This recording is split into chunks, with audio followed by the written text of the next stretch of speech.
Alright, so I wanted to show off my new Pee-wee Tiger Siren head that I made. So I've been making these Pee-wee bikes for a while, the kits, so you can always make your own. And this isn't an exact perfect replica bike, it's more of like a tribute bike. So you get the vibe, the feel of the Pee-wee bike for like a fraction of the cost. You know, it's not like a huge year-long ordeal and multi-$1,000s to do it, and then you can actually ride it and have fun. So that was the original idea for the whole bike. And initially I had kind of just a little squeaky toy that I found on Amazon to kind of give the look of this, which was okay, but definitely missed having the real actual tiger head or something close to it. So that's what this is here, or this is attempting to do here. So yeah, this is it. Just wanted to share it with you guys. It is 3D printed.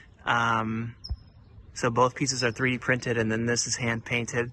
So yeah, I got it so it's centered on the bike perfectly, just like Pee-wee's is. It uses these aluminum cast mounts, so they're super solid, and it goes right up into the 3D print. And I have threaded metal inserts that are installed on there, so everything is really super solid. It's not going to break off, which I'm very happy with how that turned out.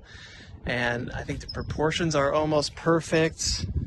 And then on the back side, this is where you have all your, the controls that Pee-wee would have. So this is actually just flat, and then this is a sticker. So you get the look, but again, we're just trying to save on costs and stuff like that, and make it simpler, get the vibe for an easier kind of fit and stuff like that. So there you go. I got these available. As of now, I have them both as like a kit where you can kind of paint your own and assemble it and everything.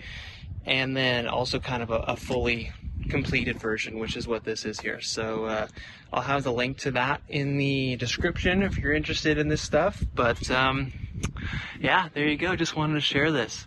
I'm very happy with how this turned out. I think it really helps complete the overall complete look of the bike very nicely. Like, yeah, it suits it so well. It's such a standout piece right in the front, middle. So very happy to have that. Maybe next I'll tackle the saddlebags on the back, but that's another decent sized project, so we'll see.